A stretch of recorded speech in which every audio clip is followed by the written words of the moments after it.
Bueno, hermanos, hoy vamos a pasar un tiempo meditando en Deuteronomio capítulo 8. Es un pasaje muy conocido en las Escrituras y habla específicamente, hermanos, de un tema.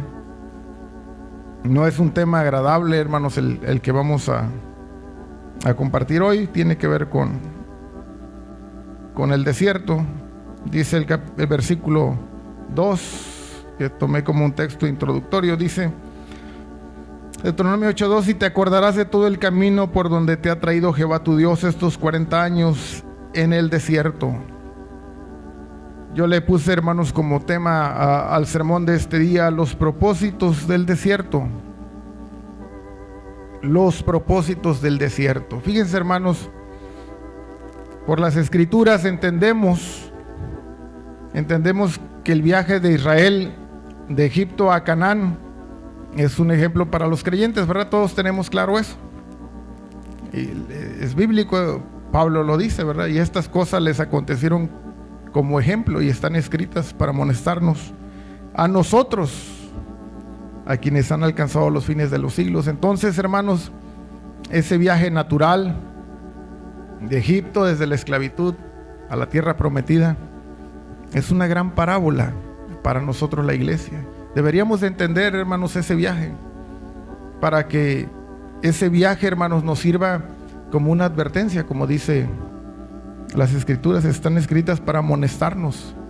Miren, hermanos, cuando nosotros vamos por un camino, bueno, a nosotros nos toca cuando menos una vez al mes promedio vamos a Guadalajara por el tratamiento de ortodoncia de Abraham.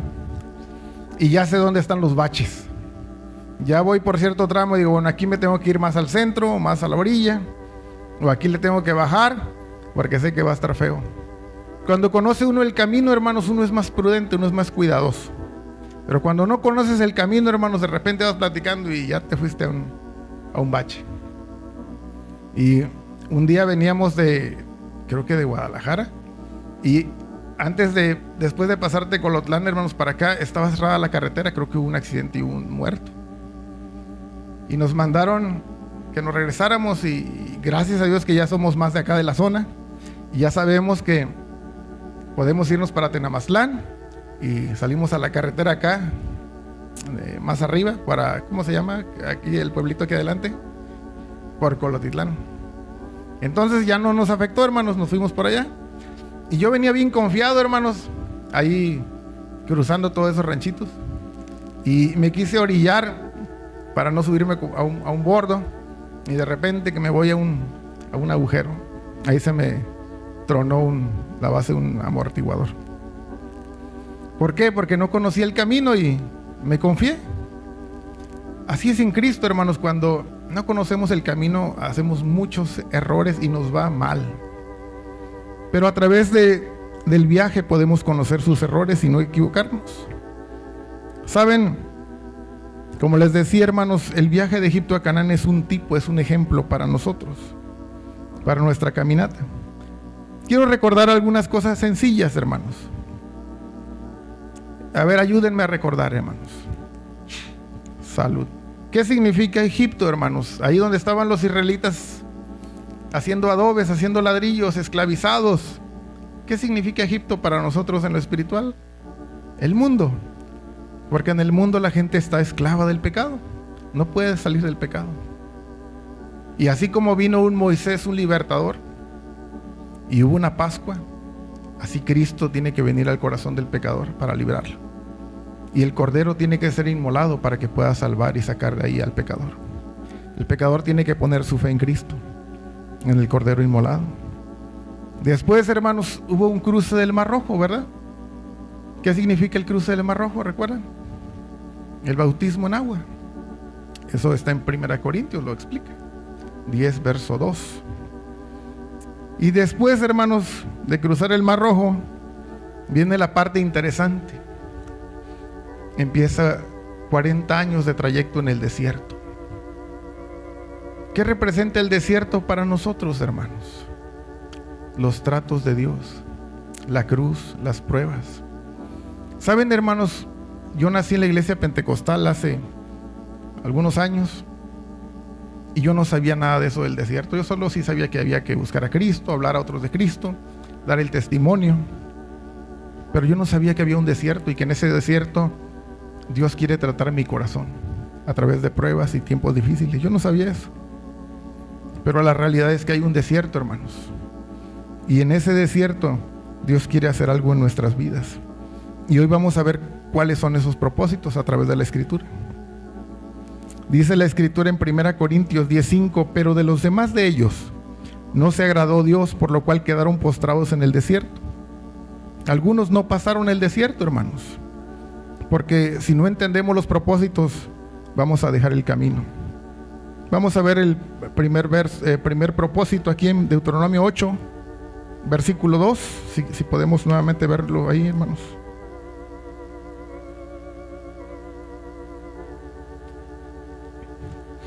Amén. Y te acordarás de todo el camino por donde te ha traído Jehová tu Dios estos 40 años en el desierto para afligirte. Primer propósito, hermanos, del desierto: afligirnos. El Señor quiere afligirnos. ¿Cómo ven eso, hermanos? Saben, la palabra hebrea que está usada en este verso como afligir, también significa humillar.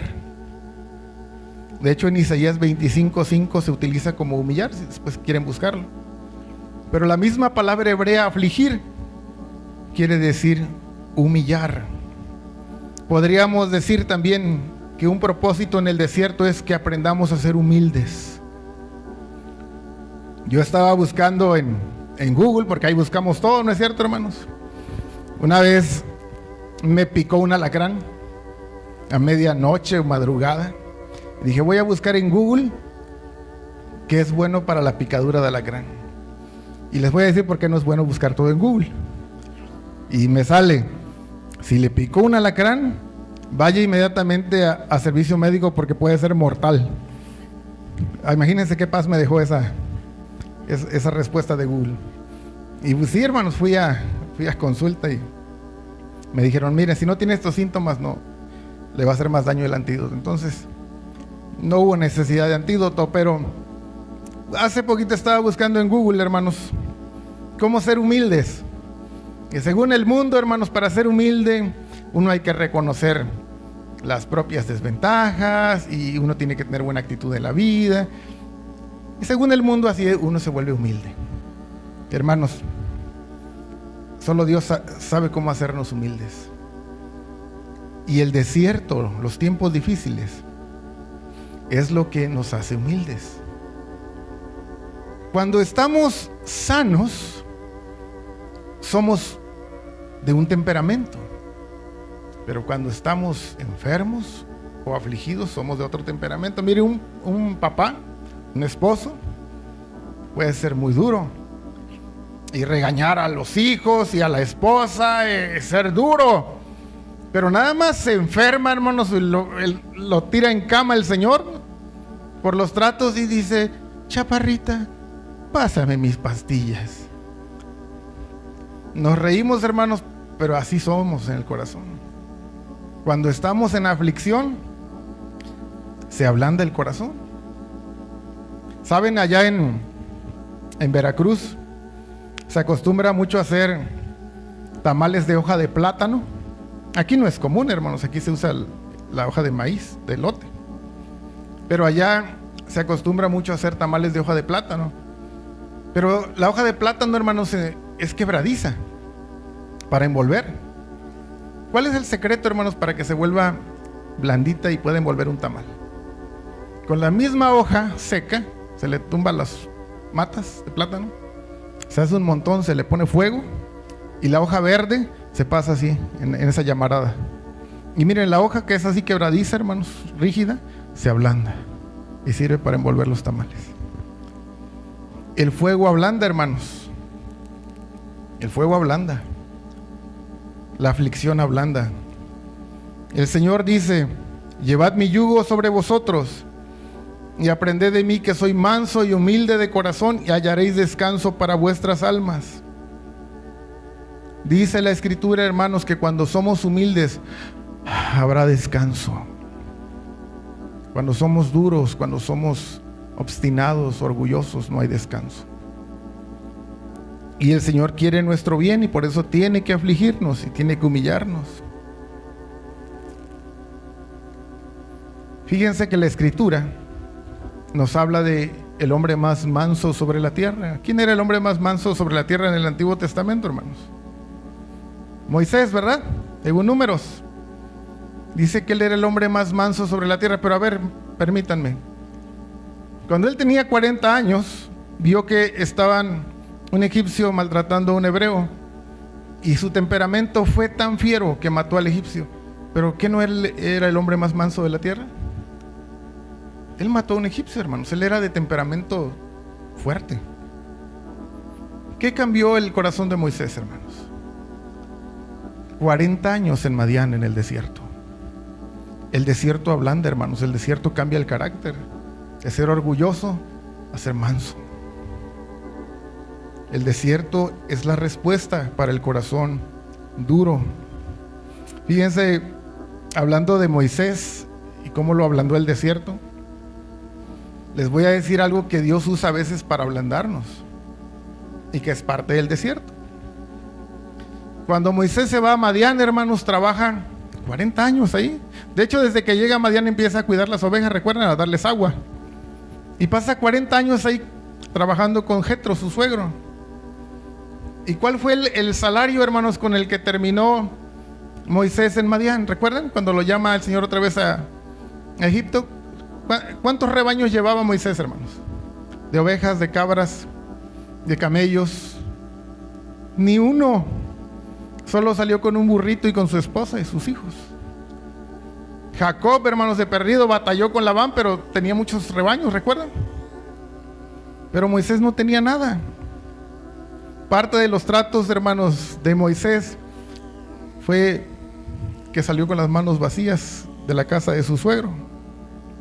A veces, hermanos, Dios va a utilizar familiares, hermanos, amigos para tratarnos y ablandarnos, a veces con injusticias. Pero sin esos hermanos no podemos desarrollar humildad verdadera. Pregúntenle a José, el hijo de Jacob. Sus hermanos lo ayudaron a forjar su carácter, y la cárcel, por cierto, también. Algo que aprendemos de otro hombre también, hablando siempre de aflicción y de humildad, algo que aprendemos de la vida del rey Nabucodonosor, o que nos muestra su vida, es como Dios usa la aflicción como un poderoso instrumento para cambiar el corazón de un hombre de una condición de altivez a un estado de humildad. Daniel 4:37, ¿verdad? El Señor puede ablandar al que anda orgulloso, y por eso usa el desierto. Entonces, primer característica o propósito del desierto es que Él ahí nos da humildad, hermanos, nos da aflicción, o humildad es lo mismo. Veamos más adelante en el mismo verso de Deuteronomio 8:2. Dice, para afligirte, luego dice, para probarte. Para probarnos es otro propósito. La palabra hebrea, hermanos, probar, es justamente eso, poner a prueba. Poner a prueba. Dios usa el desierto, hermanos, como un examen. En las situaciones difíciles es donde sale lo que realmente somos. Y Dios usa tiempos difíciles para que salga lo que hay en nuestro corazón, porque el verso nos dice, para probarte, para saber lo que había en tu corazón. Hermanos, Dios sí sabe lo que hay en nuestro corazón, pero ¿por qué nos prueba? Si Él ya sabe. Porque nosotros no sabemos lo que somos. Cuando alguien nos choca, hermanos, o estamos en un accidente automovilístico, ¿cómo reaccionamos, hermanos? Si no es cristiano, ¿verdad? De mal humor, enojados, podemos sale el carácter feo y ¿Por qué no te fijas? ¿Por qué no tienes cuidado? Y reaccionar mal, porque a través de las pruebas sale lo que somos. Claro, si Dios nos dijera, hijo, vas a recibir una prueba, prepárate. Entonces nos chocan y como ya sabemos, diríamos, no tengas cuidado, mira, ya estaba raspado, ya le hacía falta una pintura. Dios te bendiga, que te vaya bien. Pero así no es la vida, ¿verdad? Sale Hulk, ¿verdad, hermanos? Por eso Dios nos mete, hermanos, a pruebas, porque ahí es donde nos damos cuenta lo que somos. Fíjense, acompáñenme a Éxodo 15, 22. E hizo Moisés que partiese Israel del Mar Rojo, y salieron al desierto de Shur, y anduvieron 3 días por el desierto sin hallar agua. Y llegaron a Mara, y no pudieron beber las aguas de Mara, porque eran amargas. Por eso le pusieron el nombre de Mara. Entonces el pueblo murmuró contra Moisés y dijo, ¿qué hemos de beber? Y Moisés clamó a Jehová, y Jehová le mostró un árbol, y lo echó en las aguas, y las aguas se endulzaron. Allí les dio estatutos y ordenanzas, y allí los probó. La misma palabra hebrea de Deuteronomio, probar. Fíjense, hermanos, la historia del pasaje de Mara, de las aguas amargas, claramente la Biblia dice que fue un examen. Allí los probó. Fíjense, hermanos, cómo Dios nos prueba. Dios nos prueba en la caminata, y según cómo reaccionamos es como si pasamos el examen o no calificamos. Y Dios tiene que seguir trabajando hasta que nuestra reacción sea diferente. Ellos estuvieron 3 días sin tomar agua, y cuando por fin encontraron las aguas estaban amargas, no se podían beber. ¿Y cuál fue la reacción, hermanos? Dijeron, Señor, no te preocupes, vamos a seguir confiando en ti, y seguramente habrá más agua. Y Moisés, vamos a seguir esperando en el Señor. No hicieron eso, hermanos. Dice que murmuraron contra Moisés. Es la culpa de Moisés. Él nos sacó de Egipto. Él es un mal líder, porque ya nos hubiera llevado a la tierra prometida. No reaccionaron bien, hermanos. Fue murmuración. Fíjense cómo las circunstancias, hermanos, son una prueba. El verso 25 dice claramente que fue un examen. Las aguas amargas fueron un examen, allí fueron probados. En los tiempos difíciles, hermanos, Dios los usa también para probarnos. Vea conmigo Éxodo 16, 19. Dice, y les dijo Moisés, hablando en el contexto del maná, dice, ninguno deje nada de ello para mañana. Verso 20, mas ellos no obedecieron a Moisés, sino que algunos dejaron de ello para otro día, y crió gusanos y hedió, y se enojó contra ellos Moisés. El maná fue una prueba de obediencia, y dice en el mismo capítulo de Éxodo 16, pero verso 26, 6 días lo recogerás, mas el 7º día es día de reposo, en él no se hallará. Pero vean el verso 27, y aconteció que algunos del pueblo salieron en el 7º día a recoger, y no hallaron. En el desierto hay muchas pruebas, hermanos. El Señor le dijo, no guarden maná para el siguiente día, y ellos dijeron, vamos a guardar para el otro día, y se hizo gusanos. Y le dijeron, el 7º día no vayan, ahí no va a caer pan, y salieron el 7º día. Yo no sé por qué, hermanos, pero somos buenos para hacer lo que no debemos hacer. Así es el corazón, hermanos. Nos gusta llevar la contraria. Por eso el Señor tiene que trabajar en nosotros hasta que seamos obedientes. Saben, en los tiempos difíciles es donde le mostramos a Dios nuestra verdadera obediencia. Miren, un ejemplo muy práctico. Cuando hay abundancia, hermanos, no es tan problemático, no es una prueba, no es una cruz ofrendar o diezmar. Pero cuando está estrecha la cosa, es una verdadera cruz. Mi esposa y yo vivimos eso. Hubo un tiempo donde hace años se estrechó todo, hermanos, y dar la ofrenda o dar el diezmo se convirtió en una cruz. Poner nuestras finanzas en el altar. Vayamos a Deuteronomio 8:3. Vean otro propósito del Señor en el desierto. Ya vimos que Él nos prueba. Ahora otro propósito en el verso 3, Deuteronomio 8:3. Dice, y te afligió, ese ya lo vimos, y te hizo tener hambre. En el desierto, el Señor nos hace tener hambre. El Señor puede permitir tiempos difíciles de escasez como parte del desierto. Hermanos, ¿por qué el Señor permite tiempos difíciles económicos? Porque si no existiera eso, nunca conoceríamos al proveedor. He escuchado muchas historias de provisión divina, hermanos, pero muchas historias tremendas. Yo he escuchado hasta una hermana dijo, una esposa de pastor dijo, que en un tiempo tan estrecho, ella dijo, a mí me gustaría este postre, creo que era un pastel, algo así. Hermanos, increíblemente alguien le llevó ese pastel. Pero es en la pobreza donde uno anhela y donde uno pone su necesidad en Dios. Y Dios hace la obra. Pero ¿cómo vas a conocer al proveedor si nunca estás en estrechez? Dios hace eso en el desierto para que lo conozcamos como proveedor. Estamos enfermos como sanador. Estamos débiles como el que da fuerza. Estamos en aprietos, hermanos, como el libertador. Pero si ellos no hubieran tenido hambre, no hubieran necesitado un milagro de provisión. Vean lo que dice aquí, hermanos. Más adelante, aquí donde leímos, y te hizo tener hambre, dice, y te sustentó con maná, comida que no conocías tú, ni tus padres la habían conocido. Fíjense, hermanos, cómo Dios crea la necesidad, pero también da la provisión. ¿Se dan cuenta?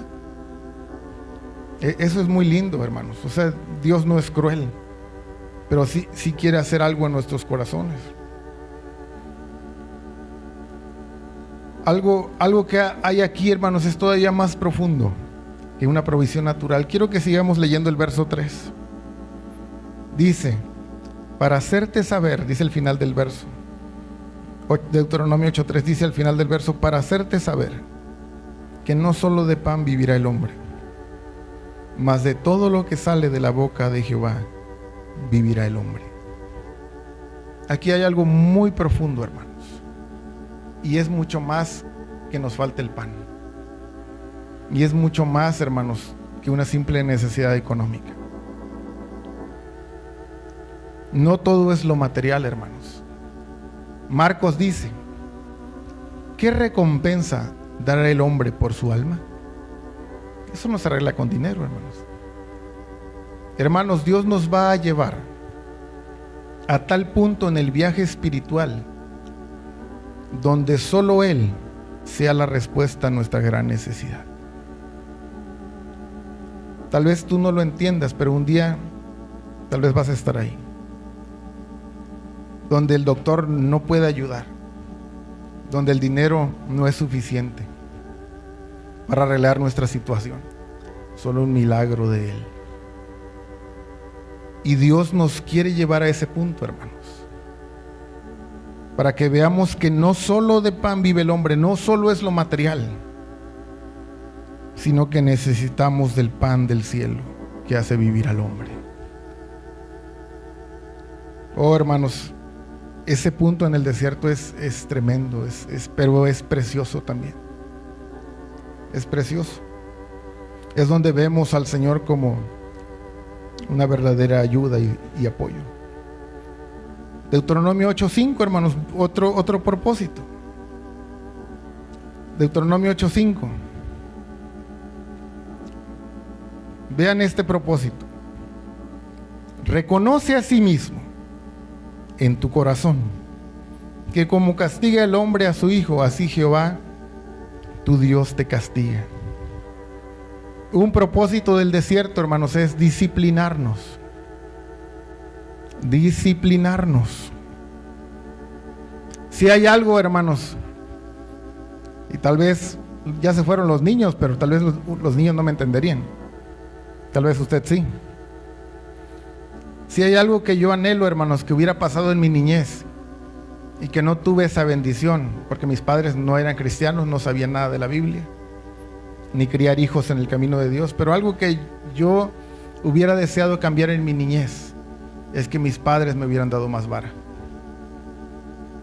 Los que conocemos la doctrina ya sabemos por qué, hermano. Es una bendición. Niños que reciben vara, hermanos, que son disciplinados, hablando de varoncitos, son buenos hombres, hombres correctos. Niñas que reciben disciplina son buenas mujeres, buenas hijas, buenas esposas. La disciplina es una bendición, hermanos.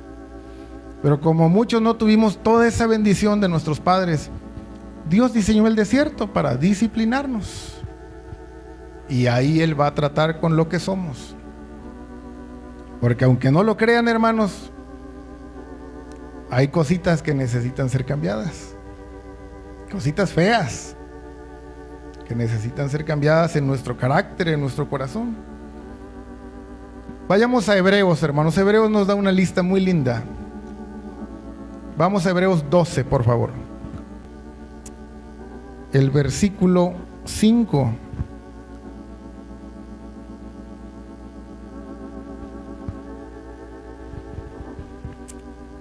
Dice: y habéis ya olvidado la exhortación que como a hijos se os dirige, diciendo: hijo mío, no menosprecies la disciplina del Señor, ni desmayes cuando eres reprendido por Él, porque el Señor al que ama disciplina y azota a todo el que recibe por hijo. Hermanos, aunque usted no lo crea, creo que así había un programa hace muchos años, ¿verdad? Aunque usted no lo crea, hermanos, que Dios nos trate con vara nos muestra dos cosas principales. Número uno, que Él nos ama, porque el Señor al que ama disciplina. Yo en una ocasión, hermanos, estando en un tiempo de crisis en mi corazón y en mi relación con el Señor, yo dije: Señor, ¿por qué a mí? ¿Por qué a mí estas pruebas? Y así muchos decimos cuando estamos en el desierto: Señor, ¿por qué a mí? ¿Por qué a mí? Porque el Señor al que ama lo disciplina. Es un sello de su amor. Yo no te voy a dejar así igual, así como tú eres. Él en su amor nos quiere cambiar. Y hay otra característica de la disciplina: azota a todo el que recibe por hijo. Hermanos, ¿quieres saber si eres un hijo verdadero de Dios? El distintivo de ser un hijo de Dios es que Él va a tratar con nosotros. Los que no son hijos, hermanos, el Señor los deja que viva su vida como sea. Pero si eres hijo y Él te ama, Él va a hacer algo en tu vida. Y ese algo no va a ser agradable, hermanos, es disciplina. Dice el verso 7 de Hebreos: si soportáis la disciplina, Dios os trata como a hijos. Porque ¿qué hijo es aquel a quien el Padre no disciplina? Pero si se os deja sin disciplina, de la cual todos han sido participantes, entonces sois bastardos y no hijos. Por otra parte, tuvimos a nuestros padres terrenales que nos disciplinaban y los venerábamos. ¿Por qué no obedeceremos mucho mejor al Padre de los espíritus y viviremos? Y a aquellos ciertamente por pocos días nos disciplinaban, como a ellos les parecía. Pero para lo que nos es provechoso, para que participemos de su santidad. Es verdad que ninguna disciplina al presente parece ser causa de gozo, sino de tristeza, pero después da fruto apacible de justicia a los que en ella han sido ejercitados. Oh, hermanos, qué promesa. Pero después da un fruto apacible de justicia a los que en ella han sido ejercitados. Miren, el Señor usa el desierto, las pruebas, los tratos, la disciplina, para producir un buen fruto en nosotros. Quiero ir ya, hermanos, a los últimos dos propósitos del desierto. Regresemos a Deuteronomio 8, pero ahora en el verso 15. Amén. Dice: ¿y qué te hizo caminar por un desierto grande y espantoso, lleno de serpientes ardientes y de escorpiones, y de sed donde no había agua? Y él te sacó agua de la roca del pedernal. Uno de los propósitos, hermanos, propósitos del desierto, es producir sed de Dios. Aquí no me voy a extender, hermanos. Es muy sencillo y muy práctico entender esto. Debemos reconocer que de no ser por ciertas pruebas, no lo buscaríamos. Así de sencillo. En una ocasión mi esposa y yo estábamos sentados platicando y de tantas dificultades que estábamos pasando, y yo le dije a ella algo de mi corazón. Le dije: pero a pesar de todo eso, todo lo difícil, es una bendición, porque eso nos empuja a buscar a Dios, a levantarnos y a orarle, a rogarle, a leer nuestra Biblia. Porque si estuviéramos cómodos, le dije, si no tuviéramos ningún problema, ninguna lucha, ninguna dificultad, ¿para qué nos levantamos a orar? ¿Para qué buscarlo? Él en el desierto produce sed de Dios. Porque ¿a poco no es cierto, hermanos, que es en nuestras grandes pruebas que ahí estamos con Él? Ahí estamos con Él, hermanos. Esa es la realidad del corazón, hermanos. Y Él en su misericordia permite que haya dificultades para que corramos a Él. Vamos al verso 16. Termino con esto. Deuteronomio 8:16 dice: que te sustentó con maná en el desierto, comida que tus padres no habían conocido, afligiéndote y probándote. Pero vean la sentencia final del verso: para la postre hacerte bien. Fíjense, hermanos, cómo termina el verso. Ya vimos, hermanos, ya vimos que en el desierto Él nos aflige, ya vimos que Él nos prueba, ya vimos que en el desierto Él nos disciplina, etcétera, nos hace tener hambre, sed, problemas y problemas y problemas. Pero la sentencia, hermanos, es increíblemente linda: para la postre hacerte bien. Todos los problemas, hermanos, son para nuestro bien. Ahora tiene sentido Romanos 8:28, ¿verdad, hermanos? ¿Qué dice Romanos 8:28? Pero los que aman a Dios, todas las cosas, incluyendo el desierto, incluyendo la aflicción, la prueba, el lamento, el llanto, la tristeza que ahí se produce, todo nos ayuda bien. El Señor, hermanos, quiere nuestro bien y por eso nos lleva a un desierto. Antes de que podamos entrar a Canaán o a la tierra prometida, Él tiene que llevarnos ahí. José, el hijo de Jacob, puede testificarnos con su vida exactamente eso, que Dios convierte el desierto en gloria. José dijo, hijo de Jacob: ahora pues no os entristezcáis ni os pese de haberme vendido acá, porque para preservación de vida me envió Dios delante de vosotros. Dice Isaías 61:3: a ordenar que a los afligidos de Sión se les dé gloria en lugar de ceniza, óleo de gozo en lugar de luto, manto de alegría en lugar del espíritu angustiado. Y se llamarán árboles de justicia, plantío de Jehová para gloria suya. ¿Saben, hermanos, cómo entender que lo difícil se puede convertir en una bendición? Humanamente no, pero tal vez algunas cosas pueden ayudarnos a entender.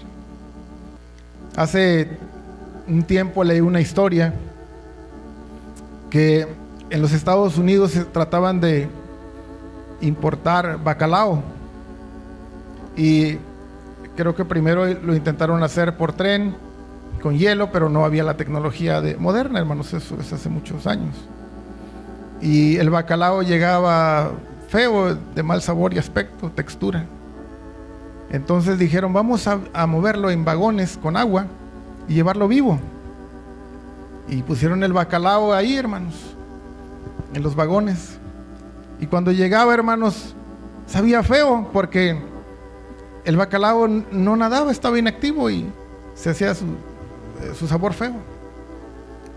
Entonces se les ocurrió una idea grandiosa: meter en el vagón de agua donde estaba el bacalao, meter un bagre.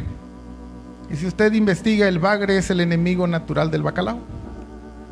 Entonces metieron bagres en los vagones donde venía el bacalao, y todo el viaje estaban activos, hermanos, cuidándose en ese conflicto natural. Fue el bacalao más exquisito que hayan probado, porque su enemigo lo hizo estar activo. Cuando nosotros tenemos pruebas, enfermedades, luchas, eso nos mantiene buscando a Dios, aferrándonos a Dios. Y el desierto, lo negativo, se convierte en una bendición. Oh, hermanos, gracias a Dios entonces por las pruebas, si eso nos llevan a Cristo. Amén. Vamos a estar en pie, hermanos.